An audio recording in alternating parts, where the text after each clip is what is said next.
Kita mengawali dengan beberapa pertanyaan publik. Efek dari World Cup usia 20. Apakah Istana mengkhianati pendukung politik terbesarnya, PDIP? Coba kita mereview. Ada beberapa pertemuan dalam beberapa minggu kemarin sebelum U20 pertandingan tersebut diadakan atau diselenggarakan antara Ibu Mega dengan Pak Jokowi. Tentunya membahas ideologi PDIP yang mengusung ideologi Bung Karno terutama dalam hal Israel. Israel yang ada hubungannya dengan penjajahan di Palestina. Walau kita tahu Palestina zaman Soekarno beda dengan Palestina zaman sekarang, namun Israel dari dulu hingga sekarang tetap menjajah dan kejam terhadap bangsa Palestina. Sejak jauh hari Mega telah meminta Jokowi mempertimbangkan kembali posisi Indonesia sebagai tuan rumah Piala Dunia usia 20. Pasalnya, tim nasional Israel akan berpartisipasi di dalamnya. Dengan begitu, bendera Israel akan dikibarkan dan lagu nasionalnya akan didendangkan di negeri ini. Padahal Indonesia tak punya hubungan diplomatik dengan negara penjajah Palestina itu. Sehingga atribut-atribut negara Israel akan berkibar di Indonesia yang terlihat seperti merendahkan tuan rumah tentunya. Bu Mega merasa akan mengkhianati legasi politik ayahnya, Bung Karno.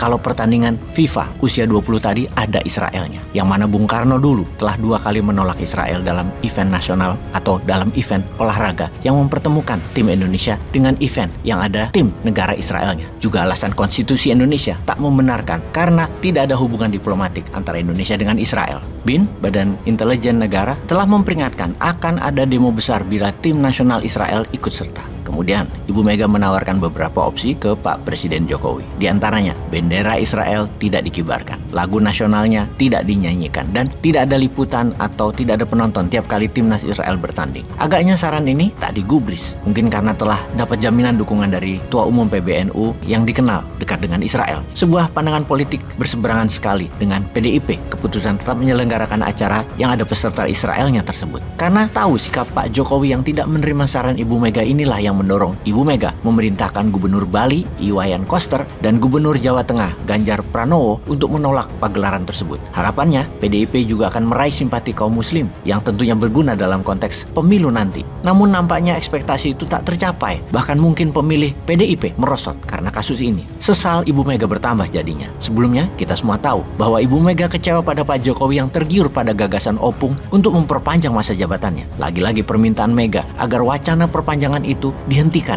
juga tidak digubris. Pak Presiden tentunya lebih mendengar Opung sebagai penasehat politiknya daripada Ibu Mega saat ini, dan itu semua sudah diketahui umum. Hal ini bisa dipahami lantaran secara ideologi politik Istana memang tidak sama ideologinya dengan PDIP. Padahal PDIP sudah memberi dukungan penuh kepada Istana ketika Pak Jokowi ingin membangun dinasti politik di keluarganya dengan memfasilitasi Gibran dan menantunya Bobi Nasution merebut kekuasaan di daerah. Kini Kaisang diplot menjadi calon wali kota Depok. Yang paling terbaru kemungkinan yang membawa kekecewaan Ibu Mega adalah ketika PDIP diisolasi. Istana membangun koalisi besar, 5 parpol, Golkar, Gerindra, PKB, PAN, P3. Nyaris pasti koalisi ini akan menjagokan ketum Gerindra Prabowo Subianto dan ketum Golkar Erlangga Hartarto sebagai pasangan bakal capres dan cawapres. PDIP dibiarkan sendirian setelah koalisi Perubahan dan Persatuan, Nasdem, Demokrat, dan PKS terbentuk dengan Anies Baswedan sebagai bakal calon presidennya. Memang PDIP bisa mengusung capres sendirian tanpa perlu berkoalisi dengan parpol lain, namun peluang menangnya kecil kalau Puan Maharani adalah bakal calon presidennya mengingat elektabilitasnya rendah. Ganjar Pranowo lebih menjanjikan,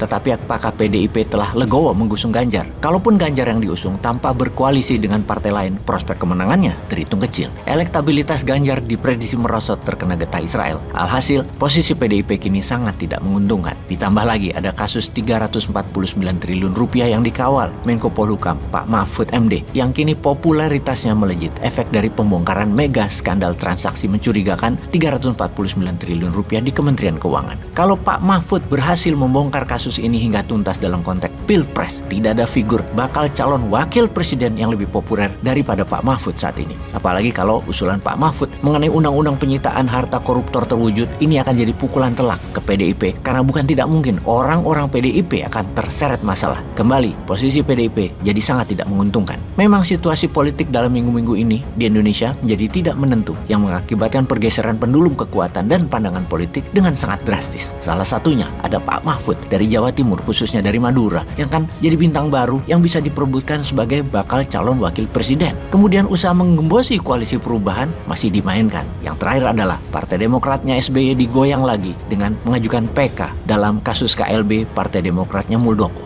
yang kalau PK-nya menang, maka Pak Muldoko akan pegang kekuasaan di Partai Demokrat yang pasti akan bergabung dengan koalisi besar. Akibatnya, Anies bakal calon presiden kurang peluru suara, threshold-nya. Pertanyaan terakhir, mungkinkah partai yang diisolasi istana bergabung kemudian mencalonkan Ganjar Anies atau Anies Ganjar melawan koalisi besar? Setelah wacana perpanjangan gagal dapat dukungan pengadilan, dapat dukungan DPR dan MPR, perpanjangan tetap prioritas, baru menjadikan orangnya istana ketampuk 2024. Peace.